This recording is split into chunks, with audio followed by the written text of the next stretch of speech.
नमस्कार दोस्तों, DP online classes में आपका स्वागत है। यहाँ आपको यूपी टेट सी टेट से संबंधित सारी वीडियोस मिलेंगी। तो आइए देखते हैं आज की वीडियोस। शिक्षा का उद्देश्य क्या है? अच्छा नागरिक बनना, ऐसे व्यक्तियों का निर्माण जो समाज के लिए उपयोगी हों, व्यवहारिकता का निर्माण करना, या फिर उपरोक्त सभी।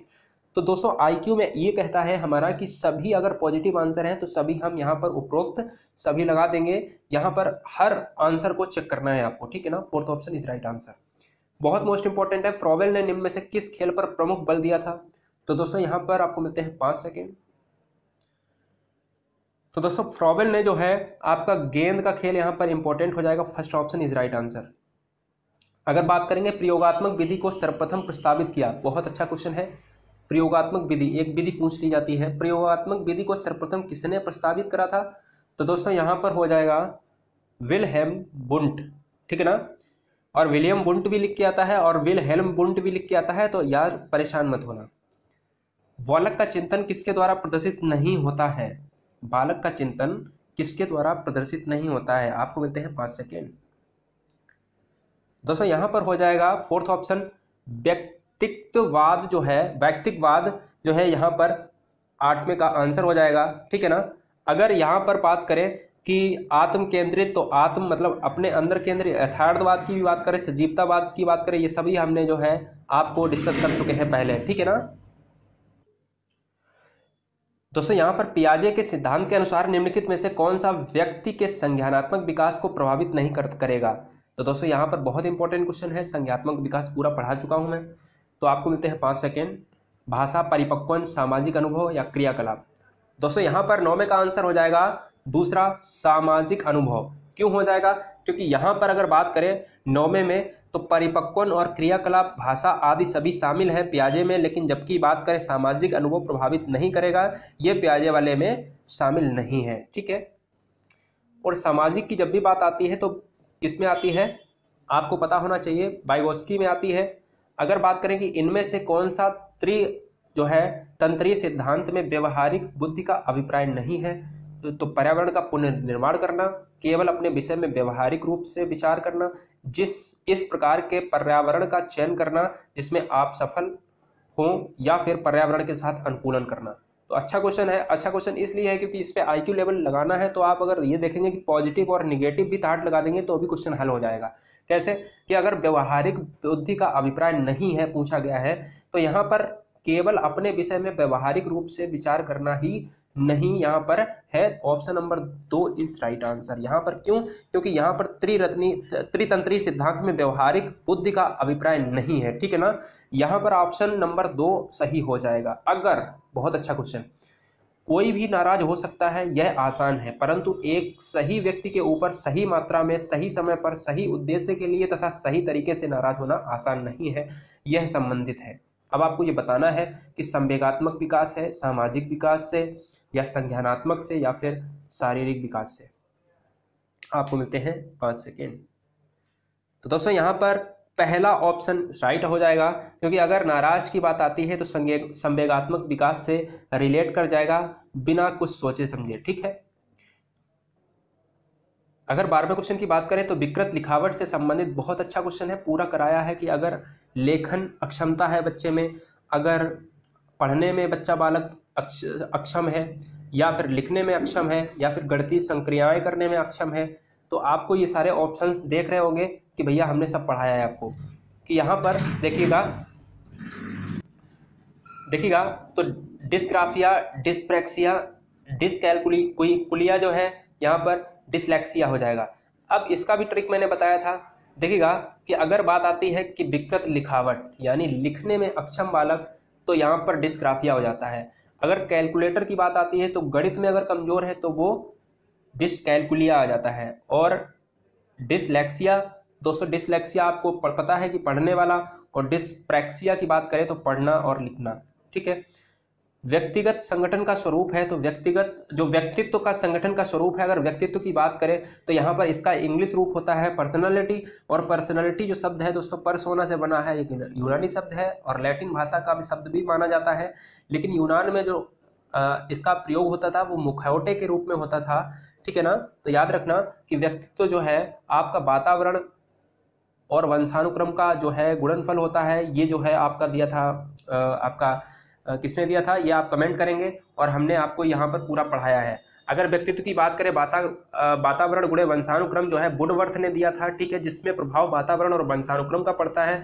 अगर व्यक्तित्व की प्रक्षेपी विधियों के बारे में बताएं तो प्रक्षेपण विधियों को सबसे पहले सिगमंड फ्रायड ने दिया था, ठीक है। 13वें क्वेश्चन की बात करें कि व्यक्तित्व के संगठन का स्वरूप है, तो कैसा होना चाहिए स्वरूप, अब आपको बताना है फास्टली। तो दूसरा ऑप्शन इज राइट आंसर। यहाँ पर मनोवैज्ञानिक शारीरिक जो है ऑप्शन दूसरा सही हो जाएगा, ठीक है। अगर बात करते हैं, बहुत अच्छे 2 क्वेश्चन आपको 14-15 में मिलेंगे कि आत्म केंद्रित व्यक्तित्व होता है और अपने ऊर्जा बल को बाहर की ओर अभिव्यक्ति करने वाले व्यक्ति का प्रकार होता है। दोनों बिल्कुल उल्टे हैं, रिवर्स हैं। यहाँ पर आपको बताना है कि आत्म केंद्रित व्यक्तित्व होता है तो वो कैसा होता है। तो भैया नॉर्मल सी बात है कि अगर आत्म अपने अंदर की बात कोई बाहर नहीं लाता है तो वो अंतर्मुखी होगा, तो ऑप्शन नंबर पहला सही हो जाएगा। अगर बात करें कि यहाँ अपने ऊर्जा बल को बाहर की ओर अभिव्यक्ति करता जो व्यक्ति, बाहर हमेशा बात बहिर्मुखी कहलाएगा, तो यानी तीसरा ऑप्शन इज राइट आंसर, ठीक है।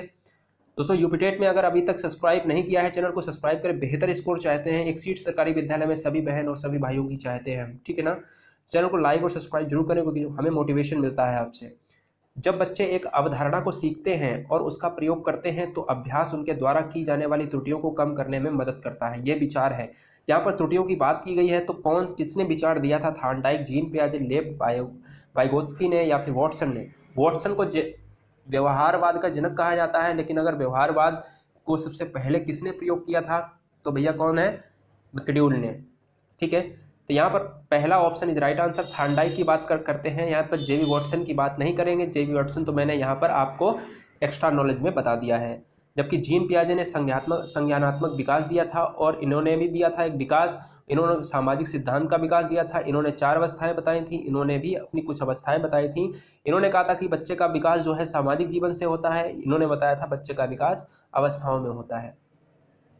निम्न में से कौन सा संवेगात्मक बुद्धि से संबंधित है, तो दोस्तों यहाँ पर संवेगात्मक बुद्धि की बात कर रहा है कि अंदर से उठने वाले उद्गार जो होते हैं वो संवेग होते हैं, तो याद करना, विचार करना, गति, प्रकरण या सहानुभूति देना। 17 नंबर का हो जाएगा चौथा ऑप्शन, सहानुभूति देना हो जाएगा। यहाँ पर नॉर्मल सी बात है कि संवेग की बात कर रहा है। एक आंतरिक बल जो प्रोत्साहित करता है और व्यवहार परक प्रतिक्रिया के लिए बाध्य करता है एवं उस प्रतिक्रिया को विशिष्ट दिशा उपलब्ध कराता है, क्या कहलाएगा यहाँ पर, संवेग, अभिप्रेरण या फिर अध्यवसाय या फिर वचनबद्धता।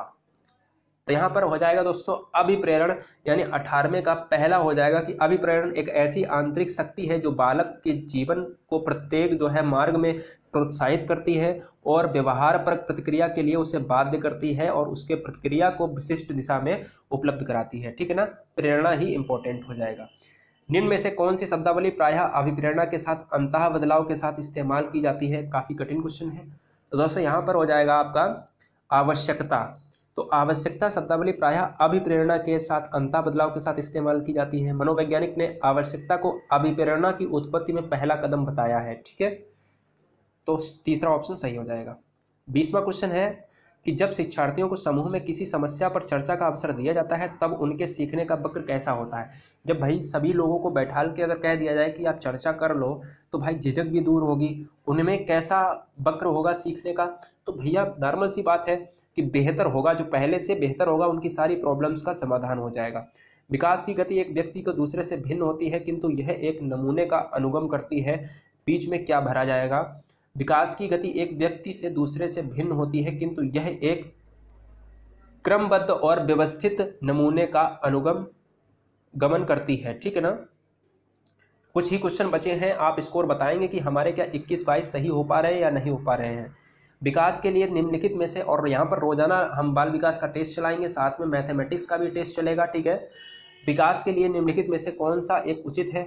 विकास जन्म के साथ प्रारंभ होता है और समाप्त होता है। सामाजिक सांस्कृतिक संदर्भ विकास में एक महत्वपूर्ण भूमिका निर्वाह करता है। तो दोस्तों नॉर्मल सी बात है कि यहाँ पर अगर तीसरे और चौथे पर जाएं तो यहाँ पर नहीं होंगे, तो दूसरा option is right answer. IQ based question है और काफ़ी आसान क्वेश्चन है। अगर बात करें कि व्यक्तियों में एक दूसरे से भिन्नता क्यों होती है, वातावरण के प्रभाव के कारण, जन्मजात विशेषताओं के कारण, वंशानुक्रम और वातावरण के बीच अन्योन्य क्रिया के कारण, या प्रत्येक व्यक्तियों को उसके माता पिता से जीनों का भिन्न समुच्चय प्राप्त होने के कारण। दोस्तों यहाँ पर कोई बात ही नहीं है जीन की, इस पर भी बात नहीं है। तो वंशानुक्रम और वातावरण के बीच में जो अन्योन्य क्रिया होती है दोस्तों वही है। अभिप्रेरणा वर्णित है, अभिप्रेरणा वर्णित है। ज्ञानात्मक जो है ज्ञानात्मक जो है जागृत द्वारा, भावात्मक जागृत द्वारा। अभिप्रेरणा की बात जब भी आती है तो दोस्तों यहाँ पर भावात्मक जागृति हो जाएगा फर्स्ट, और दूसरा नहीं होगा, यानी दूसरा राइट हो जाएगा।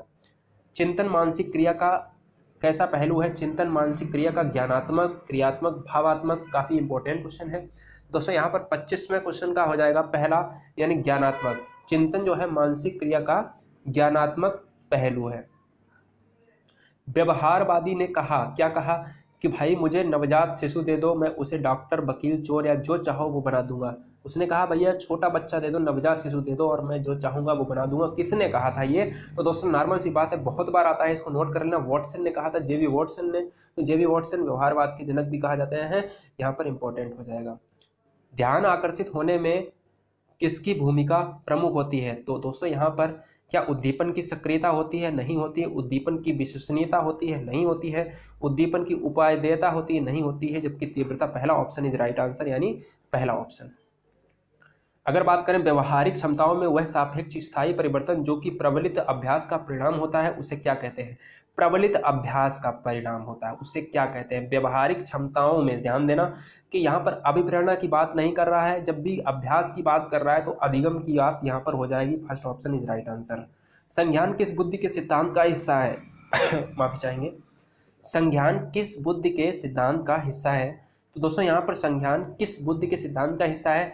प्रतिदर्श सिद्धांत नहीं सर, समूह कारक सिद्धांत नहीं, गिलफोर्ड का सिद्धांत नहीं, जबकि फ्लूइड तथा क्रिस्टाइड्स का सिद्धांत जो है यहाँ पर राइट हो जाएगा। लिख लीजिएगा इसको, नया क्वेश्चन है आपके लिए।